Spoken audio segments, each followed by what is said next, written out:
there, it's Mark and Alicia Garner back again. And you have made it this far into the Ninja 9 training. And this is just a brief overview of the 9 different steps that you go through with Ninja. And we are in the weekly portion of that. And we are on your second weekly assignment, which is doing 2 non-solicited real estate reviews. Right. I like saying non-solicited because if somebody calls you and says, hey, will you do value on my home? That doesn't mean that you don't do your real estate reviews that week. That's right. And I think that this is probably the one practice that agents don't do the most because they get hung up on making it perfect and all these other things and they just don't do it. Right. But I think out of all the things on the list, this is probably one of the most valuable ones to do. And so let me tell you a little bit about what it is. So a real estate review is basically just giving somebody a recent update on the value of their home. This is good for any homeowner. They don't have to be willing to want to sell or anything like that. Think about it like this. If you have an investment, you usually get a quarterly statement or something about how your investment's doing. Well, a home is probably, I would say 90% of people that own a home, it's their largest investment. They may not have any other investments in stocks or bonds or Bitcoin or whatever. And so this is their largest investment and they're not getting any updates, any good, solid, accurate updates, I should say, on the value of their home on a regular basis. And so this is an opportunity for you to offer that service to the people that you know and letting them know that you are just here to offer that to them. So we have a separate video that's being created just for you that walks you through the process of doing a real estate review, what it looks like and how to do it. But I wanted to touch on it here because if you're a person who just wants to run and go, you can use a service like Cloud CMA. You can use RPR, which is free. It's offered with our MLS that does really quick, just instant snapshots of home value that you can send. There are free classes through the Columbus board that teach you how to use the RPR tool. And I honestly think it's sufficient enough to do a great real estate review. The key to a real estate review though is you do not want to mail it out. You want to contact the person and personally ask them to present it to them.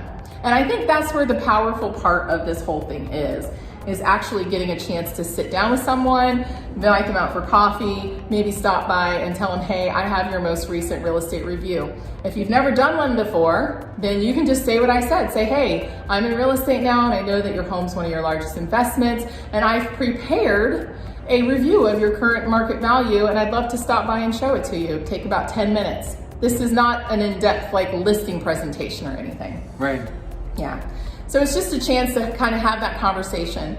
But the key is to try to get it to them live, meet them up for coffee. I think that's a great way to do it. It's just like meet somebody for coffee or meet them for lunch if you know them well enough that you feel comfortable doing that. And if they insist that you just drop it by, that's fine. You can always drop it by. But maybe you can do a personal video to them, letting them know, hey, this is what I did, this is what I found. And just try to take it to that other level, what we call the expert level. Everybody can just make something and throw it in the mail, right? But if you can actually explain it, which is where the value is and what we do is actually being able to explain the value of their home to them and giving them options. But a lot of people don't realize that home value can help them with improvements. That's right. With what else? Maybe they're looking into investing and they realize they have enough equity, they can pull money out to start investing and doing some different things. So it's not always about getting a sale, it's about helping the client and helping the customer to just see what they have in front of them and create opportunity for It's them. one step forward to their financial goals.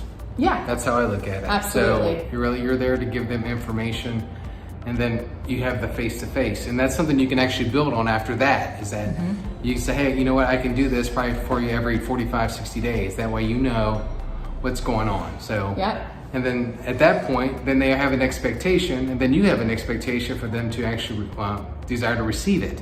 Yeah. So then you're building that relationship while giving them statistical information. Yep. And this is great. This is a great thing to do when you're new because people that know you and like you, they want to help you. And what you can do is just be completely honest and say, look, I'm new in real estate. I'm working on doing reviews on homes. Hey, can I do your home and come over and show it to you? Who's going to say no to that? I wouldn't. I would say, sure. Start with your mom. Go over with your mom and dad. Okay, I'm starting here, you know what I'm saying? So. And the funny thing with that is sometimes you do it for people and then they realize what their homes are worth and they go, wow, maybe I need to sell it. That's right. So you just never know what can happen with that. But make it a point to really make this a big part of your business, because listings in this industry are where it's at. You can work with buyers, you can work with sellers, and a lot of people, you know, they kind of have a balance of both, or they swing one way or the other.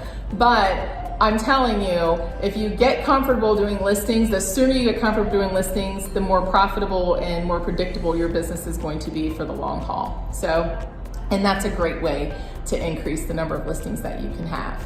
Awesome. So take time to do those real estate reviews. If you need more in-depth information on how to do those, there's going to be some links below, and maybe another mini training there too for you to check out, so that you can learn how to do a really good real estate review. Awesome.